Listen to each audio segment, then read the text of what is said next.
السلام علیکم ورحمۃ اللہ وبرکاتہ۔ الحمد للہ نحمده ونستعینه ونستغفره ونؤمن به ونتوکل علیہ ونعوذ باللہ من شرور انفسنا ومن سیئات اعمالنا، من یهده اللہ فلا مضل له ومن یضلل فلا ہادی له، واشهد ان لا الہ الا اللہ وحدہ لا شریک له، واشهد ان محمدا عبدہ ورسولہ، اما بعد فإن خیر الحدیث کتاب اللہ وخیر الہدی ہدی محمد صلی اللہ علیہ وسلم، وشر الامور محدثاتها وکل محدثۃ بدعہ وکل بدعۃ ضلالہ وکل ضلالۃ فی النار۔ اعوذ باللہ السمیع العلیم من الشیطان الرجیم، بسم اللہ الرحمن الرحیم۔ رب اشرح لی صدری ویسر لی امری واحلل عقدۃ من لسانی یفقہوا قولی۔ اللہم ارنا الحق حقا وارزقنا اتباعہ وارنا الباطل باطلا وارزقنا اجتنابہ۔ اللہم صلی وسلم علی نبینا محمد۔ الحمدللہ 30واں پارہ تکمیل کے مراحل میں ہے، لیکن انشاءاللہ ہم کل مکمل کریں گے۔ آج 20 آیات ہماری رہ گئی ہیں، کوئی 10 آج پڑھ لیں گے، 10 انشاءاللہ کل پڑھ کے تو کل انشاءاللہ ہم دعا کریں گے۔ سورۃ التین، بسم اللہ الرحمن الرحیم۔ والتین والزیتون وطور سینین وہذا البلد الامین لقد خلقنا الانسان فی احسن تقویم۔ قسم ہے تین کی، انجیر کی اور زیتون کی اور طور سینا کی اور اس امن والے شہر کی۔ تین اور زیتون پھلوں کے نام ہیں، اور یہ پھل پائے جاتے ہیں شام اور فلسطین کے علاقے میں۔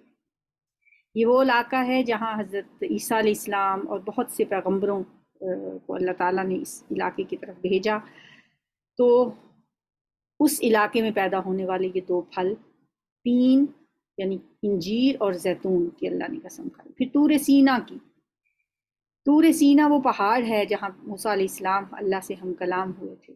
اور پھر اگلی قسم وہذا البلد الامین، اس امن والے شہر کی قسم، کیونکہ اسی امن والے شہر میں قرآن کا نزول ہو رہا تھا، مکہ میں، جسے قرآن میں ایک جگہ پہ بکہ بھی کہا گیا ہے، تو یہاں اسے بلد الامین کہا گیا، امن والا شہر۔ اس بلد کے نام سے ایک سورت بھی ابھی ہم نے پڑھی کل پرسوں، سورۃ البلد، تو اس میں بھی اسی شہر مکہ کا ذکر ہے، اسے بلد کہا گیا ہے، یہاں بلد الامین کہا گیا ہے۔ تو یہ قسمیں کھا کے فرمایا لقد خلقنا الانسان فی احسن تقویم، بے شک یقیناً ہم نے انسان کو بہترین شکل و صورت پہ پیدا کیا، احسن تقویم پر پیدا کیا۔ انسان جو تخلیق کی معراج ہے، تمام مخلوقات کو دیکھ لیں، انسان جیسی کوئی چیز نہیں بنائی اللہ، اتنا معتدل، اتنا بیلنسڈ، ہر چیز لگتا ہے کہ ایک بہت بڑے عظیم ہستی کی کوئی یہ شاہکار ہے۔ خود فرمایا لقد خلقنا الانسان فی احسن تقویم، ہم نے بہترین شکل و صورت میں انسان کو پیدا کیا۔ ثم رددناہ اسفل سافل، پھر ہم نے اسے لوٹا دیا سب سے نیچے نیچوں میں سے۔ دو معنی اس کے ہو سکتے ہیں، ایک تو یہ کہ ارذل العمر کو جب انسان پہنچ جاتا ہے، وہی ایک خوبصورت حسین نوجوان اس وقت بالکل ہڈیوں کا ڈھانچہ بن کے رہ جاتا ہے۔ اور دوسرے معنوں میں بھی ہم لے سکتے ہیں کہ یہی انسان جو سرتاج کائنات ہے، جو اشرف المخلوقات ہے، جسے احسن تقویم پہ اللہ نے پیدا کیا، یہی جب گرنے پہ آتا ہے تو سب نیچوں سے نیچے ہو جاتا ہے، وہ سانپ اور بچھو سے بھی حقیر حرکتیں کرنے لگتا ہے، اسفل السافلین کے درجے تک پہنچ جاتا ہے۔ ہاں، ایگزمپشن بھی تک تھی، الا الذین آمنوا، وہ لوگ ایسے نہیں ہیں جو ایمان لائے، جنہوں نے نیک اعمال کیے، فلہم اجر غیر ممنون، پھر ایسے لوگوں کے لیے تو کبھی نہ ختم ہونے والا اجر ہے، جو کبھی نہیں کاٹا جائے گا، غیر ممنون۔ فما یکذبک بعد بالدین، تو اے انسان پھر کیا چیز تجھے جھٹلانے پہ آمادہ کرتی ہے اس کے بعد جزا و سزا۔ الیس اللہ باحکم الحاکمین، کیا اللہ سب حاکموں سے بڑا حاکم نہیں ہے؟ یعنی اگر دنیا کے حاکموں کو بھی ہم دیکھیں، وہ تو انسان ہیں، وہ تو دنیا کے حکمران ہیں، وہ بھی چاہتے ہیں کہ ان کی بات مانی جائے، وہ بھی چاہتے ہیں کہ ان کی چیز جو بھی بات وہ منہ سے نکالیں اس کی کوئی ورث ہو، لیکن اللہ تو سب حاکموں سے بڑا حاکم ہے، اس جیسا تو کوئی دوسرا ہے ہی نہیں، اس سے بڑا حاکم تو کوئی ہے ہی نہیں۔ جب وہ سب حاکموں سے بڑا حاکم ہے تو پھر اے انسان تو اسے سب سے بڑا حاکم سمجھتا کیوں نہیں ہے؟ وہ اسے سب سے بڑا حاکم مانتا کیوں نہیں ہے؟ وہ اسے سب سے بڑے حاکم کا درجہ دیتا کیوں نہیں؟ الیس اللہ باحکم الحاکمین، کیا اللہ سب حاکموں سے بڑا حاکم نہیں ہے؟ سورۃ العلق مکی صورت ہے۔ اب ظاہر ہے یہ وہ صورتیں ہیں جو ہم تقریباً نمازوں میں بدل بدل کے پڑھتے رہتے ہیں، اکثر لوگوں نے یہ صورتیں یاد بھی کی ہوئی ہیں۔ ہر رکوع ہی ہر صورت ایک ہی رکوع پر مشتمل ہے، اور صورت علق میں 19 آیات ہیں، باقی تو سورہ بینہ آئے گی تھوڑی سی بڑی، باقی سب چھوٹی چھوٹی سی صورتیں۔ بسم اللہ الرحمن الرحیم، اقرأ بسم ربک الذی خلق، خلق الانسان من علق، اقرأ وربک الاکرم الذی علم بالقلم، علم الانسان ما لم یعلم۔ یہ 5 آیات جو ہیں سورہ علق کی یہ پہلی وحی ہے جو نبی صلی اللہ علیہ وآلہ وسلم پہ نازل ہوئی تھی جب آپ غار حرا میں موجود تھے۔ وحی کا آغاز ہوا، سب سے پہلے یہ 5 آیات جبریل علیہ السلام آپ کے پاس لے کر پڑھیے اپنے رب کے نام سے جس نے پیدا کیا۔ سب سے پہلے جبریل علیہ السلام نے آپ سے کہا اقرأ، جواب میں آپ نے ظاہر یہی کہنا تھا ما انا بقاری، میں تو پڑھا لکھا نہیں ہوں، میں نہیں پڑھ سکتا۔ پھر جبریل علیہ السلام نے دوبارہ کہا اقرأ، پڑھیے، پھر آپ نے یہی جواب دیا۔ پھر اس نے پکڑ کے آپ کو اپنے سینے سے لگایا، زور سے بھینچا، دبایا، پھر کہا اقرأ بسم ربک الذی خلق، پڑھ اپنے رب کے نام سے جس نے پیدا کیا، اور آپ نے ان کے پیچھے پیچھے پڑھنا شروع کر دیا۔ خلق الانسان من علق، جس نے انسان کو جمے ہوئے خون کے ایک لوتھڑے سے انسان کو پیدا کیا۔ پڑھ، اور آپ کا رب بڑا کریم ہے، اکرم، بہت بڑا کرم کرنے والا، جس نے قلم کے ذریعے سے علم سکھایا، انسان کو وہ علم دیا جسے وہ جانتا نہیں تھا۔ یہاں تک نبی صلی اللہ علیہ وسلم پہ 5 آیات نازل ہوئیں، آپ پسینے سے شرابور، اور اس وحی کے نزول کے بعد آپ اپنا بستر اٹھا کے گھر چلے آئے، بخار ہو چکا تھا آپ کو، اور پھر آگے وہ سارے واقعات آپ کو پتہ ہے کہ کس طرح حضرت خدیجہ رضی اللہ تعالیٰ عنہ نے آپ کی دل جوئی کی اور آپ کو اپنے کزن کے پاس لے گئی۔ کلا ان الانسان لیطغی، ہرگز نہیں انسان سرکشی کرتا ہے، اس بنا پہ کہ وہ اپنے آپ کو بے نیاز دیکھتا ہے، حالانکہ پلٹنا یقیناً تیرے رب ہی کی طرف ہے۔ تم نے دیکھا اس شخص کو جو ایک بندے کو منع کرتا ہے، ارائیت الذی ینہی عبدا اذا صلی، جبکہ وہ نماز پڑھتا ہو، تمہارا کیا خیال ہے اگر وہ بندہ راہ راست پر ہو یا پرہیزگاری کی تلقین کرتا ہو؟ تمہارا کیا خیال ہے اگر یہ منع کرنے والا شخص حق کو جٹلاتا اور منہ موڑتا ہو؟ کیا وہ نہیں جانتا کہ اللہ دیکھ رہا ہے؟ الم یعلم بان اللہ یری، کلا لئن لم ینتہی لنصفعا بالناصیہ، ہرگز نہیں، اگر وہ باز نہ آیا تو ہم اس کی پیشانی کے بال پکڑ کر کھینچیں گے، ناصیۃ کاذبۃ خاطیہ، اس پیشانی کو جو جھوٹی اور سخت خطا کار ہے، فلیدع نادیہ، وہ بلا لے اپنے حامیوں کی ٹولی کو، سندع الزبانیہ، ہم بھی عذاب کے فرشتوں کو بلا لیں گے، ہرگز نہیں، اس کی بات نہ مانو اور سجدہ کرو اور رب کا قرب حاصل کرو۔ یہ آیت سجدہ ہے۔ یہ جو بات ہے، یہ جو صورت ہے، اس میں پہلی 5 آیات کے بعد جو اگلی آیات ہیں یہ ابو جہل کے بارے میں یعنی نبی صلی اللہ علیہ وآلہ وسلم کی دشمنی میں حد سے بڑھا ہوا تھا ابو جہل۔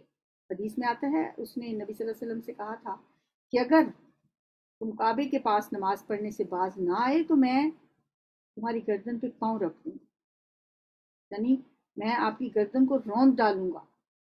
نبی صلی اللہ علیہ وسلم کو جب یہ بات پتہ چلی تو آپ نے فرمایا کہ اگر وہ ایسا کرے گا تو فرشتوں سے پکڑ لیں گے۔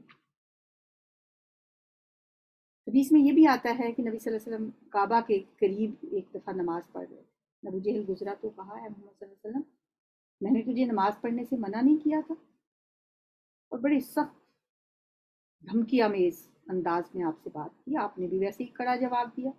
تو کہنے لگا اے محمد صلی اللہ علیہ وآلہ وسلم تو مجھے کس چیز سے ڈراتا ہے؟ اللہ کی قسم اس وادی میں سب سے زیادہ حمایتی میرے ہیں اور مجلس والے ہیں۔ اس پہ یہ آیات نازل۔ حضرت ابن عباس رضی اللہ تعالیٰ عنہ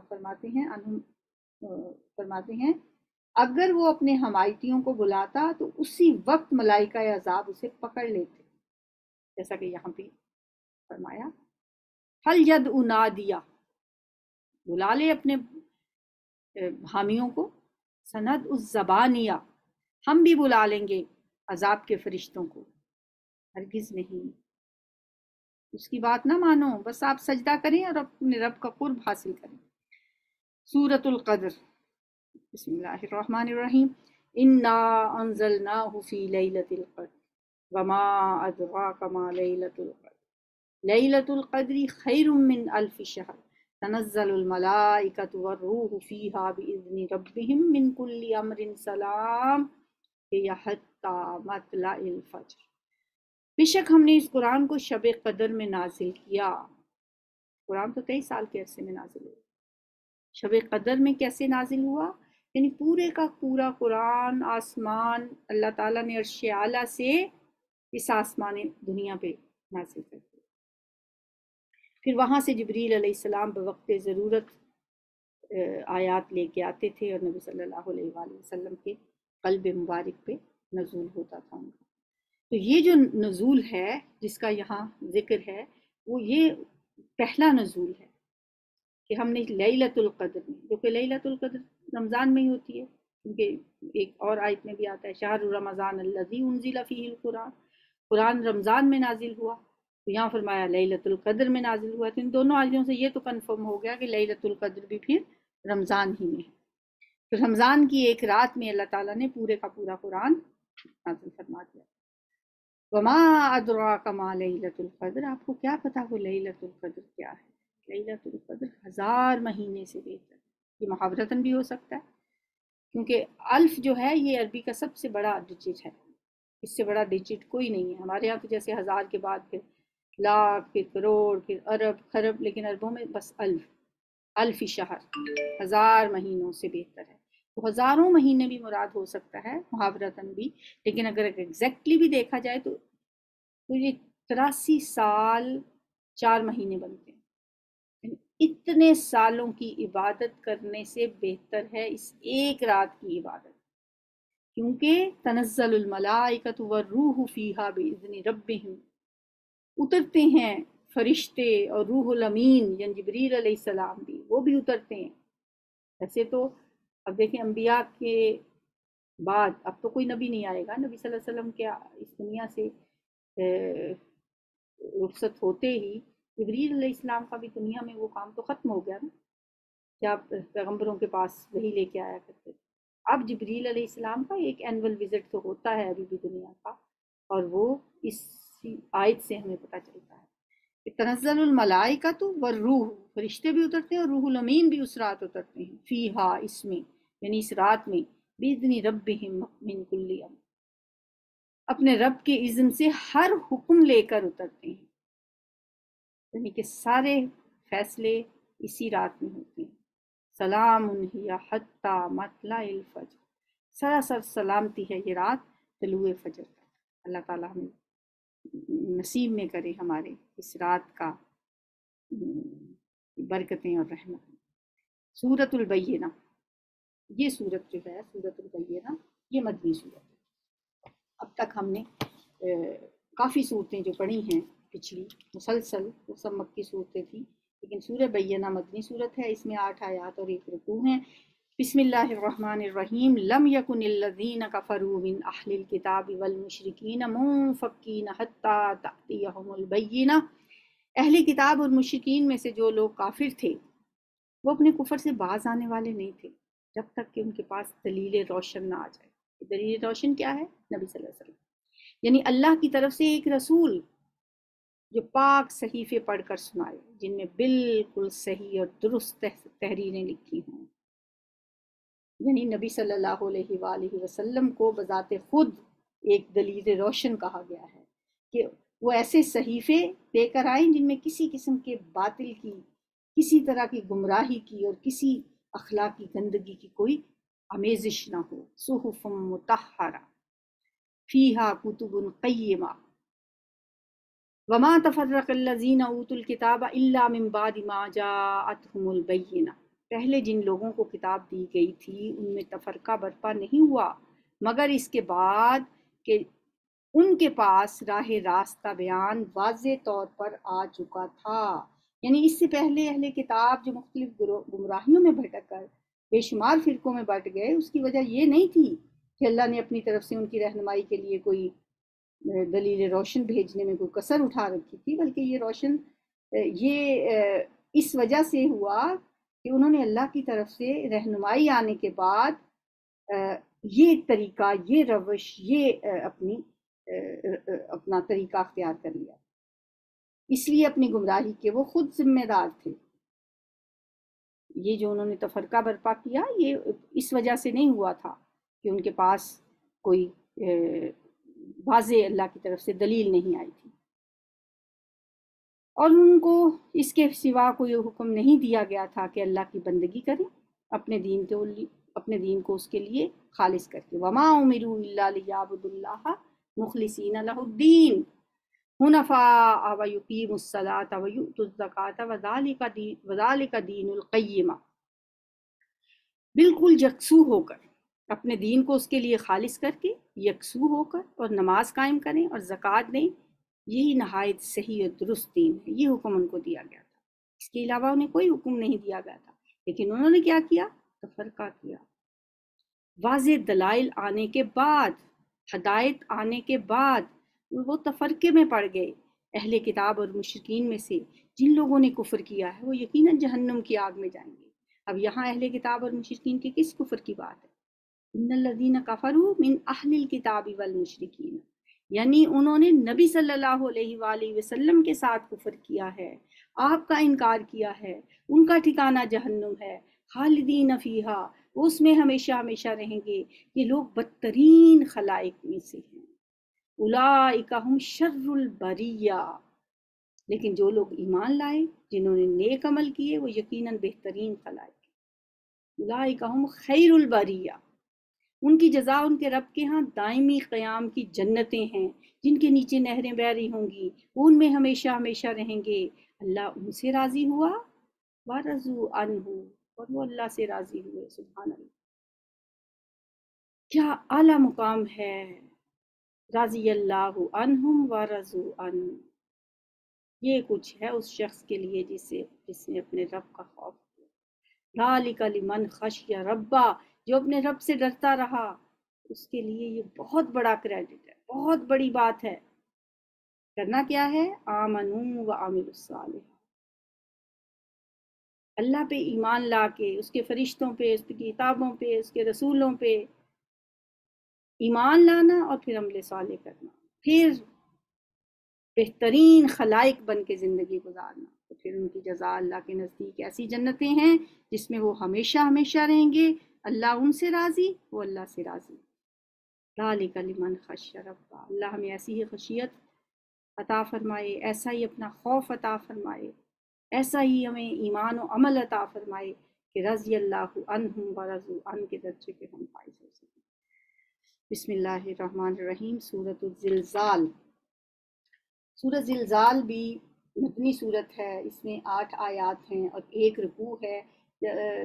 دونوں صورتوں میں 8 آیات ہیں، لیکن جو پچھلی صورت تھی اس کی آیات تھوڑی بڑی تھیں، جبکہ سورۃ زلزال کی آیات چھوٹی چھوٹی ہیں۔ بسم اللہ الرحمن الرحیم، اذا زلزلت الارض زلزالها واخرجت الارض اثقالها وقال الانسان ما لها، جب زمین اپنی پوری شدت کے ساتھ ہلا ڈالی جائے، زلزلہ آئے گا ایسا، زلزالہا، کہ زمین ہلا ڈالی جائے گی اور زمین اپنے اندر کے سارے بوجھ نکال کر باہر ڈال دی۔ واخرجت الارض اثقالہا، کیا ہے زمین کے بوجھ؟ حضرت آدم سے لے کر اب تک تمام انسان زمین کے اندر ہی تو جا رہے ہیں، اور پھر خزانے زمین کے اندر موجود ہیں، معدنیات زمین کے اندر موجود ہیں، پتہ نہیں کیا کیا کچھ اللہ نے زمین کے اندر رکھا ہے۔ لیکن جو چیز ہم اپنے اندر ہاتھوں سے زمین میں ڈالتے ہیں، تو آپ دیکھیں اس وقت اس دنیا کی سطح کے اوپر انسانوں کا ایک ٹھاٹھے مارتا سمندر ہے۔ اگلے 100 سال کے بعد یہ سب کے سب زمین کے اندر ہوں گے۔ اب سوچ لیں، 100 سال تو میں بہت زیادہ بتا رہی ہوں، اب تو 60-70 سال کے بعد میرا خیال ہے صفایا ہو جاتا ہے اور نئی مخلوق آ جاتی ہے۔ تو یہ سارے کے سارے زمین کے اندر ہوں گے۔ جب زمین ہلا ماری جائے گی تو وہ سب کو نکال کر باہر پھینک دے گی، اور انسان کہے گا اس کو کیا ہو گیا ہے، حیران ہو جائے گا، پریشان ہو جائے گا۔ وقال الانسان ما لها یومئذ تحدث اخبارا، اس روز وہ اپنے اوپر گزرے ہوئے حالات بیان کرے گی، تو حدیثو، بولے گی، بات کرے گی، بیان کرے گی۔ حدیث بات کو کہتے ہیں۔ تو حدیثو اخبار رہا، وہ خبریں بتائے گی جو اس کے اوپر ہوئی تھیں۔ نبی صلی اللہ علیہ وآلہ وسلم نے فرمایا زمین بول کے کہے گی کہ فلاں شخص نے فلاں وقت میں میرے اوپر یہ کام کیا تھا۔ بِأَنَّ رَبَّكَ أَوْحَىٰ لَهَا، اس لیے کہ تیرے رب نے اسے ایسا کرنے کا حکم دیا ہوگا۔ یومئذ یصدر الناس اشتاتا لیروا اعمالهم، اس روز لوگ متفرق حالت میں پلٹیں گے تاکہ ان کے اعمال ان کو دکھائے جائیں۔